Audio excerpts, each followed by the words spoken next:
Baiklah, Assalamualaikum warahmatullahi wabarakatuh.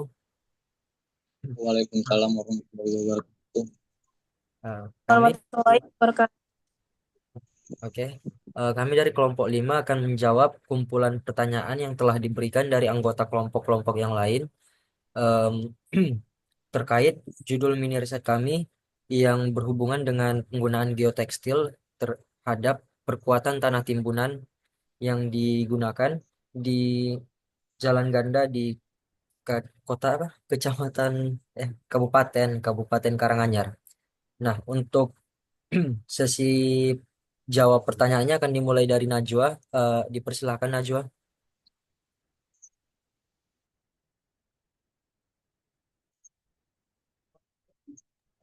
Ya, terima kasih Mas Son. Pertanyaan pertama dari Abrar ya. Pertanyaannya, apa saja faktor yang mempengaruhi stabilitas tanah timbunan dan proyek konstruksi? Satu, kondisi tanah dasar. Stabilitas tanah timbunan sangat yang lemah seperti tanah lunak dan menyebabkan penurunan atau kegagalan timbunan. Dua, jenis material timbunan. Material timbunan harus memiliki sifat mekanis yang baik seperti kepadatan, kohesi, dan sudut geser dalam yang baik. Penggunaan material yang kualitas buruk seperti tanah organik dapat menurunkan stabilitas. Tiga, kemiringan timbunan. Sudut kemiringan timbunan harus sesuai dengan sudut stabilitas alami material yang digunakan. Kemiringan yang terlalu curam meningkatkan risiko longsor. Empat, cara pemadatan. Pemadatan pemadatan yang tidak merata atau tidak sesuai spesifikasi dapat menyebabkan penurunan diferensial atau retakan yang mengganggu stabilitas. 5. Kondisi drainase. Sistem drainase yang buruk dapat menyebabkan pembekuan udara yang meningkatkan tekanan pori-pori udara dan menurunkan kekuatan geser tanah. 6. Beban tambahan. Beban tambahan seperti lalu lintas kendaraan atau struktur di atas timbunan harus diperhitungkan agar tidak melebihi kapasitas tanah dasar dan timbunan. 7. Faktor lingkungan. Faktor seperti curah hujan, gempa bumi, atau perubahan suhu juga dapat mempengaruhi stabilitas timbunan, terutama jika timbunan tidak dirancang untuk mengakomodasi kondisi tersebut. Jelas, Abrar? Pertanyaan selanjutnya, pertanyaan Kak Rahma. Siap, jelas, jelas wah, sangat jelas bintang 5. Oke, pertanyaan Rahma. Bagaimana penggunaan geotekstil dan software Plexis dapat meningkatkan stabilitas tanah timbunan, serta bagaimana perubahan nilai safety factor dan penurunan tanah sebelum dan sesudah konsolidasi? Jawabannya, penggunaan geotekstil berperan penting dalam meningkatkan stabilitas tanah timbunan karena material ini mampu mengurangi deformasi tanah dengan memperkuat daya dukung tanah dasar. Dalam penelitian ini, software Plexus digunakan untuk menganalisis perubahan safety factor dan penurunan tanah sebelum dan sesudah konsolidasi. Hasilnya menunjukkan bahwa nilai safety factor sebelum konsolidasi adalah 1060,37 yang sedikit menurun menjadi 1599 setelah konsolidasi. Namun setelah tanah diperkuat menggunakan geotekstil, nilai safety factor meningkat menjadi 1887 menunjukkan peningkatan stabilitas yang disediakan. Sementara itu, menunjukkan penurunan tanah sebelum konsolidasi sebesar 40,32 cm dan meningkat menjadi 113,78 cm setelah konsolidasi. Hal ini mengindikasikan pentingnya perkuatan tambahan seperti geotekstil untuk mengatasi efek penurunan dan memastikan stabilitas struktur. Jelas, Kak Rama?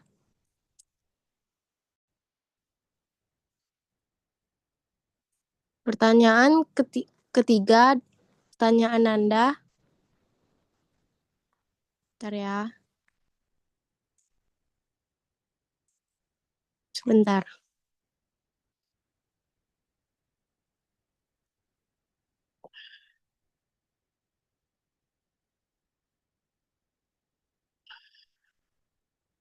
Pertanyaan Anda, bagaimana memvalidasi hasil analisis Plexis untuk geotekstil?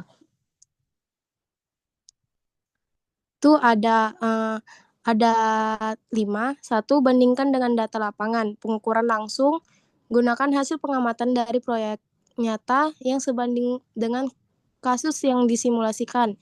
Contohnya, jika menganalisis deformasi tanah, bandingkan dengan data deformasi aktual dari pengukuran lapangan. 2. Uji laboratorium, cocokkan parameter geotekstil seperti kekuatan tarik, modulus, atau permeabilitas yang digunakan dalam simulasi dengan hasil uji laboratorium. Ketiga, gunakan studi literatur atau referensi. Studi sebelumnya, kasus yang relevan dalam jurnal atau laporan penelitian yang menggunakan geotekstil dalam aplikasi yang mirip dengan simulasi Anda. Bandingkan parameter yang digunakan di Plexis dengan data standar dari literatur. Misalnya, spesifikasi ASTM, AASTO, atau referensi lokal.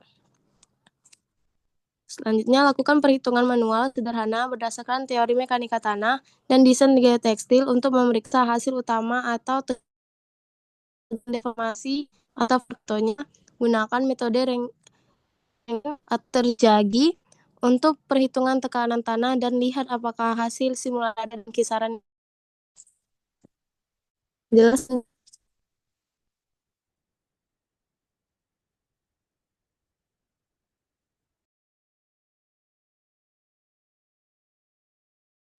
Oke,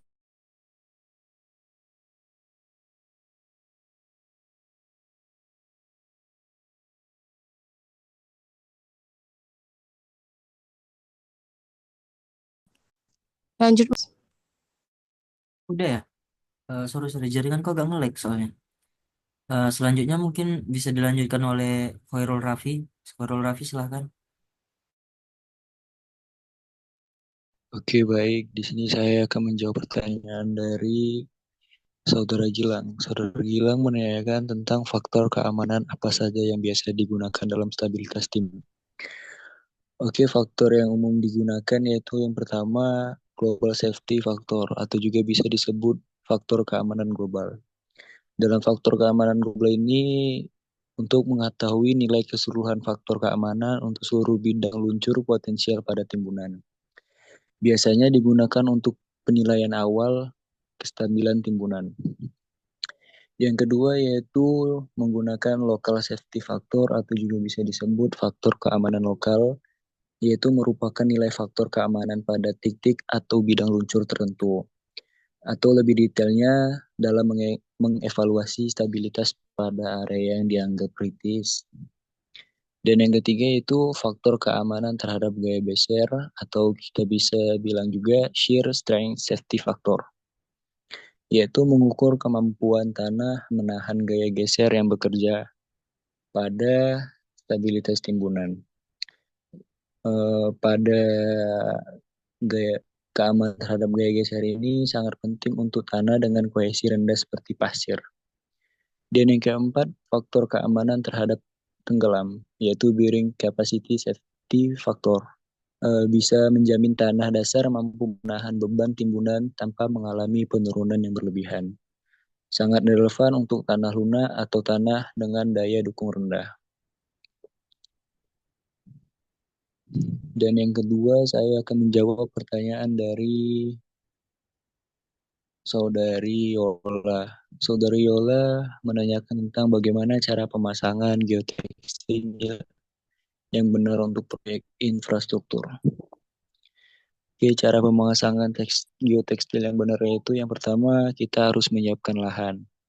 Bersihkan lahan dari benda-benda asing seperti batu besar, akar tanaman, atau material organik. Ratakan permukaan tanah agar geotekstil dapat sang dengan baik dan padatkan tanah dasar sesuai dengan spesifikasi standar proyek yang dibutuhkan. Yang kedua yaitu penggelaran geotekstil. Gelarkan geotekstil secara merata mengikuti kontur tanah. Pastikan tidak ada lipatan atau kerutan yang berlebihan. pada area yang luas, sambungkan antar lembar geotekstil harus dilakukan dengan benar. Biasanya dengan cara dijahit atau diikat menggunakan alat khusus. Yang ketiga, penimbunan material. Setelah geotekstil terpasang, timbun material urugan di atasnya. Pastikan material urugan terdistribusi merata dan tidak merusak geotekstil. Kemudian lakukan pemadatan pada setiap lapisan timbunan. Oke, baik itu saja yang bisa saya sampaikan. Saya balik lagi ke Mas Sony.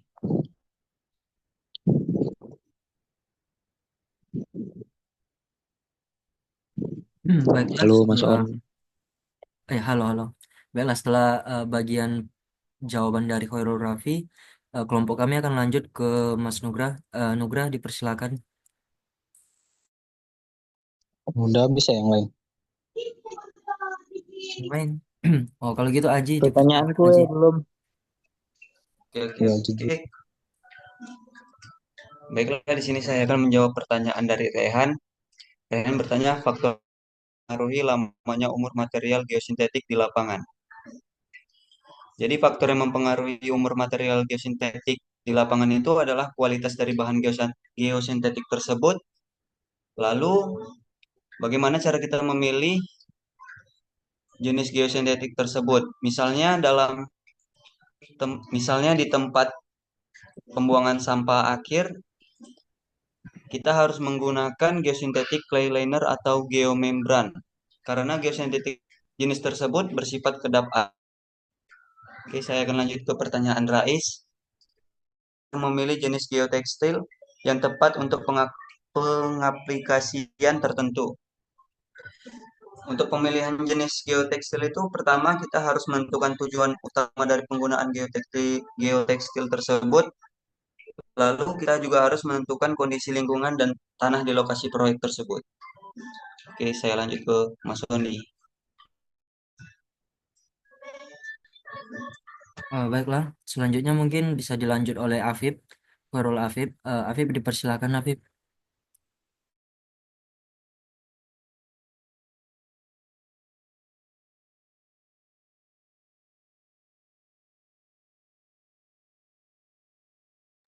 Halo Afib.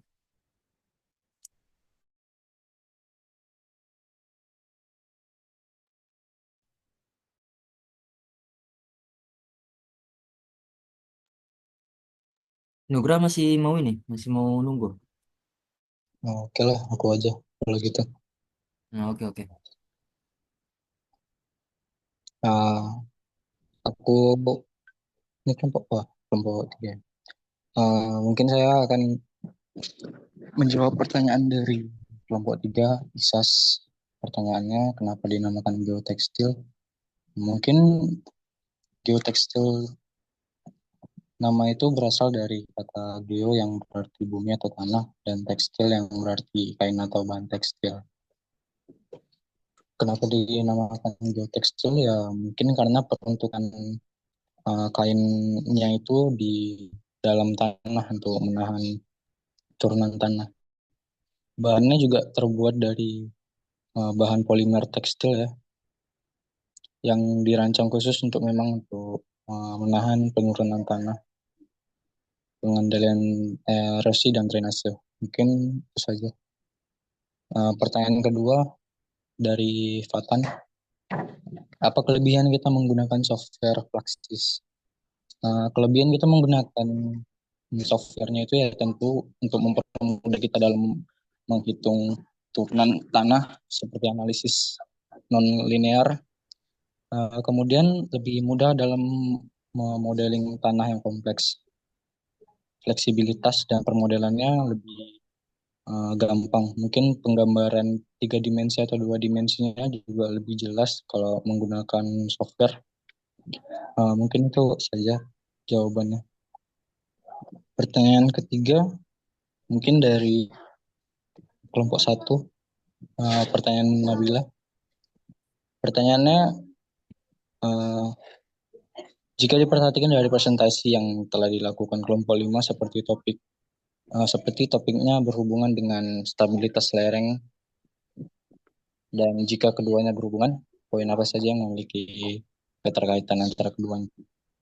Poin-poin yang berkaitan mungkin antara lain perkuatan lereng, kemudian analisis stabilitas lereng dengan praksis. Dua-duanya mungkin sama menggunakan perhitungan analisa struktur tanah ya. Ya, jadi mungkin menggunakan uh, aplikasi yang sama, software yang sama, Plaxis. Yang ketiga pengaruh drainase, yang keempat pemodelan tanah menggunakan plastis. Mungkin itu saja jawabannya. Pertanyaan keempat dari Nabila juga, ya. Bagaimana analisis yang baik mengenai timbunan tanah untuk memastikan bahwa lereng tetap stabil dan aman dalam proyek yang telah diteliti? Yang perlu diperhatikan mungkin yang pertama pemahaman kondisi tanah, seperti karakteristik tanahnya, tes laboratorium yang dilakukan di uji laboratorium.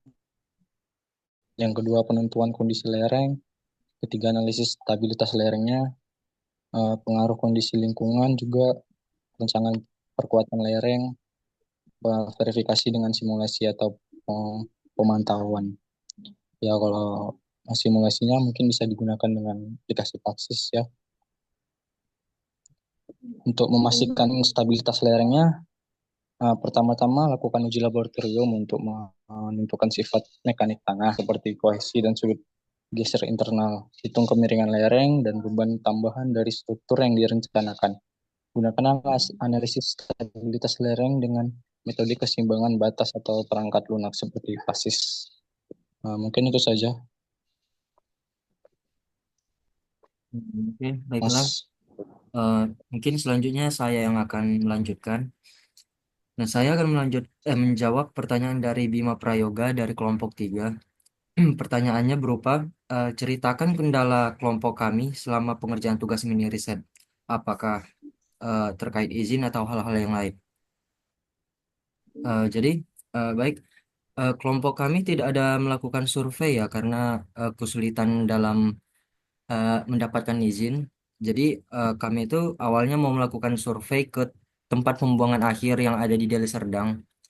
Cuma, eh, dengan info yang kami punya, itu disebutkan kalau bahwasannya eh, tempat itu tuh bisa didatangi setelah tahun baru. Cuma di sela-sela tahun baru itu tidak ketemu waktu jadwal yang tepat untuk ketersediaan anggota kelompok kami dengan jadwal pergi ke sana, sehingga pada akhirnya itu bentrok semua. Dan karena waktu deadline juga sudah makin di ujung, akhirnya kami menentukan untuk tidak melakukan survei. Dan yang kedua, untuk hal-hal yang lain, itu mungkin pemahaman terkait softwarenya ya, karena ini baru pertama kalinya juga untuk mempelajari atau menggunakan software Plaxis ini sendiri gitu. Jadi butuh banyak menonton video-video tutorial dan mencari referensi dan memahami apa yang sebenarnya harus dilakukan di perhitungan software Plaxis itu tadi. Dan untuk mendapatkan data-data terkait geotekstil ini juga menyebabkan masalah tertentu juga, karena lumayan sedikit referensi yang menyajikan.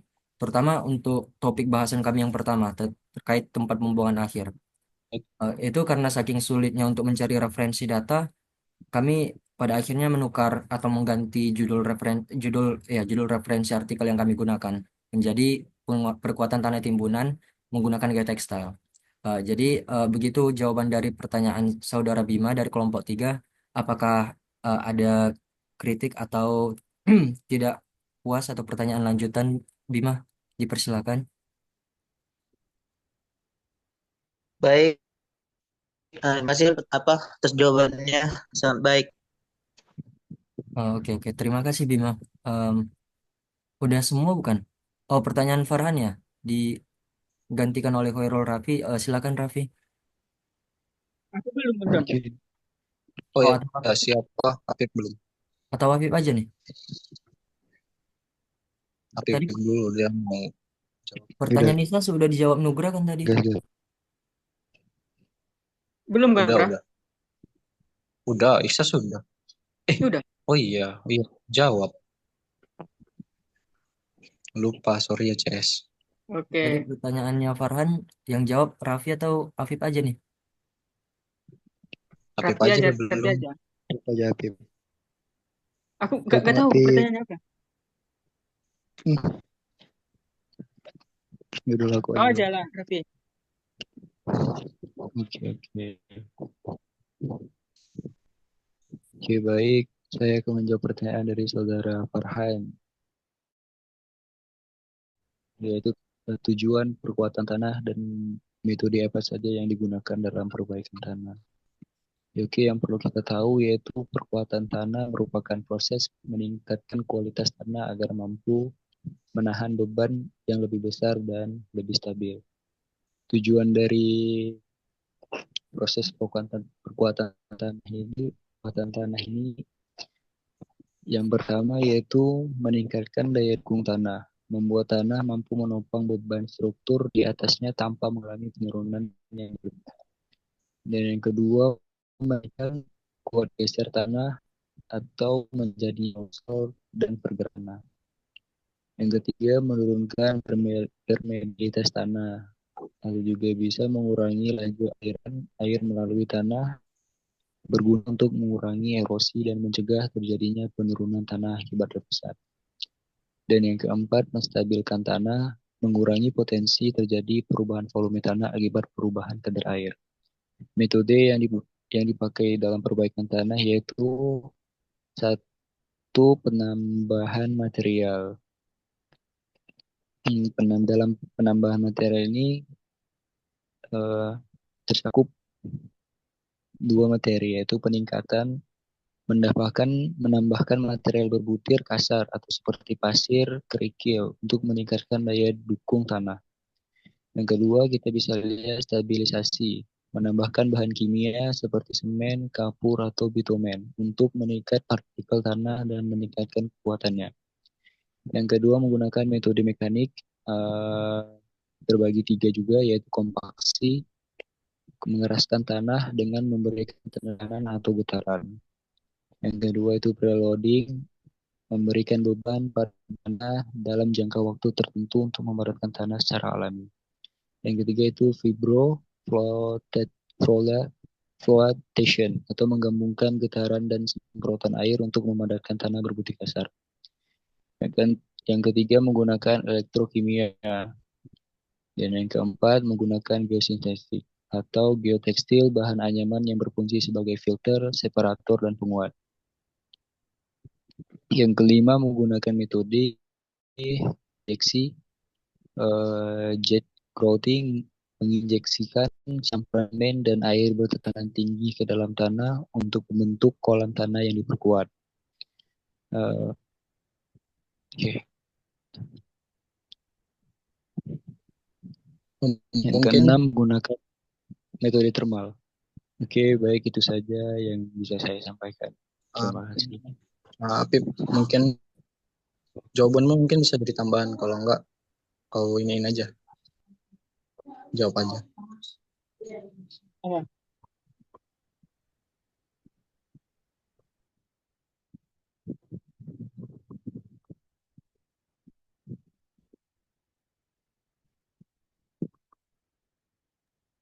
Pip, apa? jawabannya jadi tambahan aja. Oh, aku jawab ini. Jawab ini pertanyaan Ihsas. Tambahan. Oh, ya saya akan menjawab pertanyaan Ihsas. Kenapa dinamakan geotekstil? Geotekstil dinamakan karena berasal dari dua kata, yaitu geo dan tekstil. Geo berarti bumi atau tanah, dalam bahasa Yunani menunjukkan hubungan material ini dengan tanah atau lingkungan geoteknik. Yang kedua, tekstil merujuk pada material berbentuk kain yang berbuat dari serat-serat tertentu, baik itu alami maupun sintetis. Nama ini menggambarkan fungsi dan sifat materialnya, yaitu tekstil yang digunakan dalam pekerjaan yang berhubungan dengan tanah. Ya, cukup segitu. Oke, Mas. Udah selesai, Mas. Oke, udah selesai ya. Semua pertanyaan sudah terjawab. Jadi sekian dari jawaban untuk kumpulan pertanyaan-pertanyaan yang sudah diberikan oleh teman-teman dari kelompok lain. Kami akan tutup eh, pertemuan Zoom-nya untuk sekarang. Terima kasih partisipasinya. Assalamualaikum warahmatullahi wabarakatuh. Waalaikumsalam warahmatullahi Waalaikumsalam wabarakatuh. warahmatullahi wabarakatuh. Hulman. Aduh, Hulman. Diam kau Abrar. Hulman.